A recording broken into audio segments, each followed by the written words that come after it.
All right, guys, so I'm out in the shop today working. It's about, I don't know, probably 3 o'clock in the afternoon now. And I kind of split the day. The first half of the morning, first thing in the morning, I went to a job and just did some touch-up stuff. Then the second half of the day, I spent kind of organizing the shop and working on the layout. So you can see we got the press moved. I did put it on wheels, so we can kind of tell. But I want to talk today about this Hercules portable bandsaw. I was really skeptical when they first came out. I thought, I hadn't tried anything from the Hercules brand, but I kind of just assumed it wasn't going to work for me. And then on the chop saw, we bought the Hercules chop saw blade because it was about $20 cheaper than its competitors, and it works just as good. So the next week I thought, let's try this Hercules bandsaw. I like the chop saw. Let's talk about that first. I like the chop saw, but there's a couple things that really absolutely drive me crazy about it. One, it is so loud. I'll have earring protection on, and like I can't hear myself think when I'm running that thing, and I don't like that. I really like listening to the radio while I work and all that kind of stuff. So with this portable bandsaw, I can do that. I can listen to the radio. Same thing with a grinder. Grinder's so loud. You know, we'll talk about cutting with grinders too. But so one thing that's really good about the chop saw, it is faster. But like pros for the chop saw, it's fast. It's very clean cut. Cons, it's extremely loud, and the metal chips, I like that you don't have metal dust flying everywhere, but those metal chips just add up and add up and add up, and they're everywhere all the time. If my dog comes out into the shop, he gets them in his paws. If we have a 1-year-old son now, so heaven forbid he walks in here and crawls around, we don't let him, but if the mistake were to happen as he gets older, those things are just not going to be fun. So the cons on that chop saw are it's loud and the metal chips that come off of it. So now let's talk about cutting with a grinder. It's slow. It's slower compared to the chop saw. The grinding dust is, terrible. You're breathing that stuff in, so you got to wear a respirator and all that kind of stuff, and just not good. Actually, to back up, another con about the chop saw is the cost of the blades. When I first got it, I don't know what's going on, but when I first got it, the chop saw blades lasted like a really long time. I might buy 2 or 3 of them a year. Now I feel like, I know I'm cutting more, but not that much more. And now it's like I'm buying one every other week because they're just going dull or chipping or whatever it is. It might be maybe the age of my saw. It is 5 years old, but still, the blades are expensive. So anyways, so with the grinder, you have the grinding dust, you're sending sparks everywhere, and it's loud and it's slow. Moving to the portable bandsaw, as you can see it's on the floor right there. Things I really like about it is it's really quiet. I can hear, I don't even have to have the radio turned all the way up, and I can hear clear as day the people talking on the radio, and that's a big bonus for me because I constantly listen to like news media and podcasts and, educational stuff, books on audiobooks, all that stuff, music, whatever. So it's really quiet. Blades are pretty cheap. So I figured it out on the first job. If I were to do it with a cutting wheel, it would be cheaper to go through one blade a job than to use cutting wheels for everything. And I think I'm right on the math, but I haven't double checked it. But with the amount of jobs I can get into a blade on the chop saw versus how often I'm replacing them and how much they cost, I think the blades to replace the bandsaw are cheaper when I need to replace them. So super quiet, very cost-effective blades, might even be the cheapest option.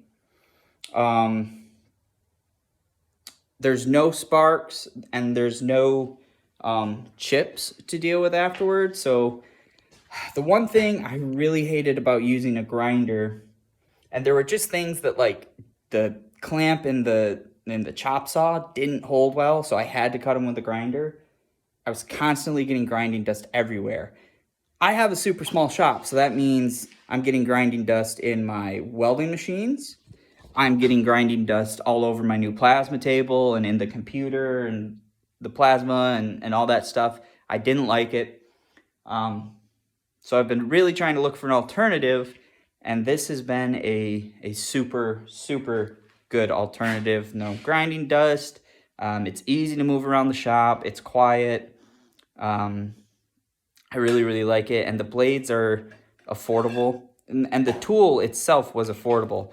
I think, so like if you're just starting out and you're looking for a really budget-friendly way to cut stuff, I think the chop saw was like $550, if I remember right. Maybe not. Maybe it was $350, but it was yeah, that's what it was. I think the chop saw was $350, then plus the blade got me up to around $430. And everything that I cut on that chop saw, I can cut with this portable bandsaw. It is slower, but it's, I would say, cleaner because I don't have to worry about sweeping up the chips right after. Safer, probably about the same, but quieter and all that stuff. Cut quality.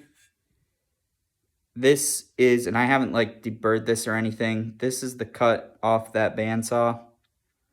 Super, super nice. You can also get stationary mounts to where the bandsaw acts as a chop saw. I haven't tried one of those. I might in the future. We actually have a bandsaw in the shop that I honestly, I wasn't on the bandsaw train until I got this thing. So I'm actually kind of more eager now to get the bandsaw going and using that for everything, because that's got a better clamping system. So like I could cut 5 or 10 pieces of something at a time, and it's self-feeding. So we're very interested in that. But I'm super impressed with the tool itself. I'm also really, really impressed with the Hercules brand. To the point I'm actually thinking about jumping off the DeWalt brand. Reason being is my batteries and my tools are getting older, and some of them are starting to junk out. And I've kind of, in the mindset, thought that maybe I would just, kind of let them go. I haven't really been replacing them as I normally would be because they're expensive. I think they're a great quality tool, but my issue is a lot of the places I work, tools have a tendency to walk off jobs. And I'm not even saying like people are necessarily stealing them. Most of the situations I've ran into are because we'll do construction and we get onto the construction jobs. Everybody either has Milwaukee or DeWalt. And it's really, really common. I mean, a lot of our DeWalt tools that are on those jobs have our name on them. But, if you're cleaning up and I'm just getting there and I pull out my drill and you're packing stuff up and you just see a drill that looks like yours, you're taking it. And especially because they're bigger crews and not everyone's like, do we get all, they might have 6 drills and, one person grabbed 2 and the other person grabbed 4, but they didn't know how many each other grabbed, so they saw it and just assumed it was theirs. And the Hercules brand I don't see on job sites, and they're cheap enough to where I think if they lasted half the time as the DeWalt ones do, I think I'd still be right money-wise. So I'm thinking about making the switch, which is crazy. I would always be a DeWalt tools guy, and I don't know. I just think when I'm going to start replacing them for the same amount of money, I can get more tools, and then we can really see what their life expectancy is and all that. And if it really junks out, I'll switch and I'll go back to DeWalt, or probably DeWalt. Reason being, I've used DeWalt's and Milwaukee's. I like them both. I shouldn't say 90. 65 to 70% of the contractors we work with have Milwaukee. So,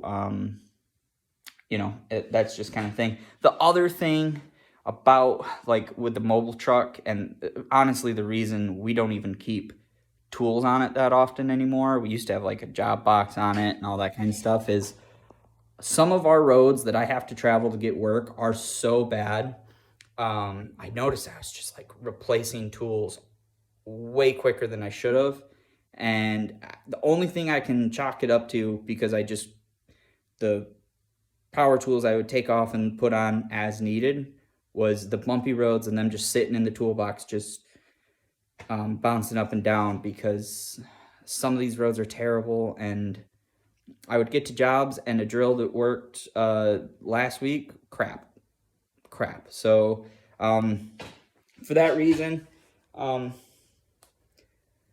if they're cheaper, and I'm hoping with the new flatbed we're going to build, I can kind of relieve that situation, because everything will kind of be more secured down. But if that's not the case, at least when I ruin a drill, it's not as expensive to replace.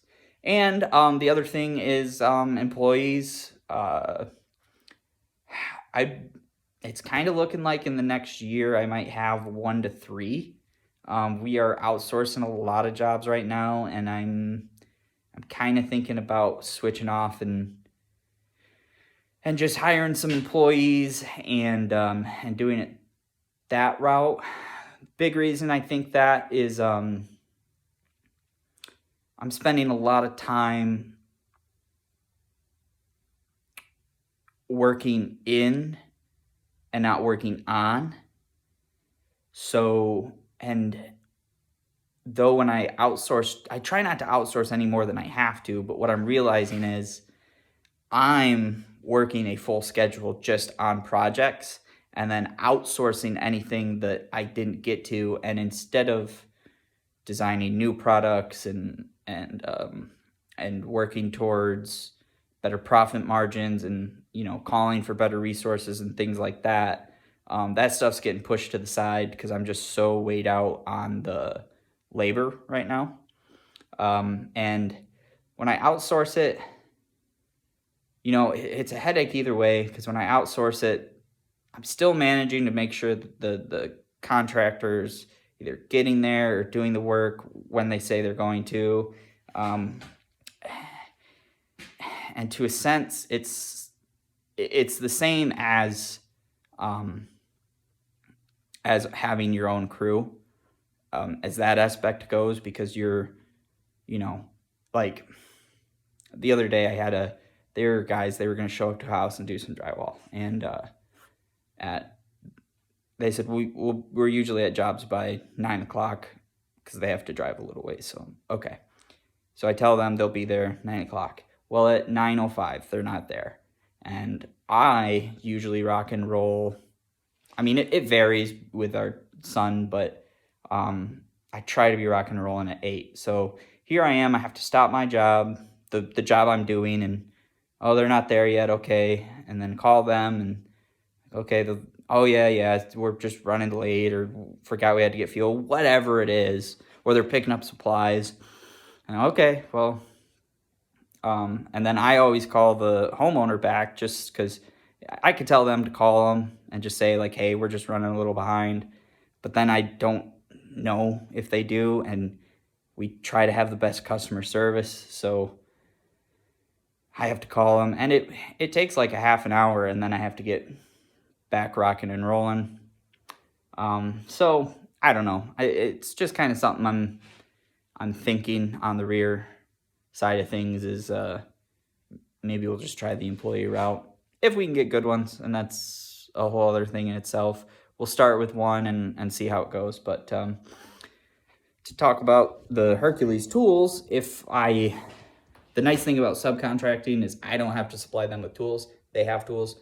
If I hire employees, I have to supply them with tools, and it's a lot cheaper to buy 4 Hercules drills than it is to buy 4 DeWalt drills, and batteries and chargers and all that kind of stuff. So that's kind of just how I'm leaning. Little food for thought. Love to hear your guys' opinion, but I gotta let you go because I gotta fire up the plasma and do some 1/2 inch plate. And yeah, if you guys have been thinking about one of them Hercules portable bandsaws, I have the corded one. I would be eager to try the cordless one too. I'm not a big fan of cordless drills, I'm a big fan of cordless drills. A big fan of cordless angle grinders. I have like this big 6 amp hour batteries from DeWalt, and it lasts a decent amount of time, but you just get more strength with the corded ones. You get more amps. So I kind of thought, let me just go with the Hercules corded one and just see. Generally, when I'm trying a new tool, I will try their corded ones first versus their cordless ones. Because then if the tool sucked, I didn't buy a battery and all that kind of stuff too. The other really, really nice thing is it comes with a hard case. So this is another reason that I think having them on the truck would be better, because they're in a hard case, a little more protected. Whereas I've never had a DeWalt tool come with a hard case. So, and yeah, and like we've been thinking about adding another welding truck, so that's another thing we could do right there. Is truck A has DeWalt's, truck B has Hercules, and then tools aren't getting mixed matched and things like that. So anyways, guys, I'm just gonna keep rolling, and it's Tuesday. We got a big week to do, and yeah, it's just constant grind. So if you guys are getting started and you got a really small footprint of a shop you're working in, like me, I've got 400 square feet. Grinding dust is kind of bad. I would really, really look into a portable bandsaw. Even if you get one of the DeWalt's or the Milwaukee's, I've heard those are good too. Like I said, it was just a tool I was skeptical on. I was impressed by the saw blade for the chop saw from Hercules, and I thought, let's try it. I think I could pretty much buy 2 saw blades and almost have that Hercules saw paid for. So that's kind of nice. And if I bind it up and I junk one of the bands for the bandsaw, I'm not as upset as I bind up the chop saw. And the other thing is, because I will have guys help me from time to time, I will not stock new blades for the saw, because if I'm not here and that one seems kind of dull, they're not thinking this cost $80, so they'll pop it off, throw it away, throw it in the scrap heap, and put a new one on. If I had stock here, I'm not as worried about that with the bandsaw because they don't cost as much. But with the chop saws, I'm trying to get every cut I can out of them. So I usually buy them 2 at a time, and when I put the last one on, I order more. But I don't stock like we keep, as far as like cutting wheels, we keep like 50 of them on hand because you go through them faster. And that's probably how it will be with the bandsaw blades. I actually subcontract work for a company, and that's what they do, is they build bandsaw blades for metal, wood. They're Amish. They do a lot of wood ones for sawmills, but I'm going to see what it is for them to make me, 20 of the bandsaw blades to fit this, and maybe the bigger saw too. So anyways, guys, hope you like this video. Don't forget to leave a like, comment, and subscribe for more. Cheers.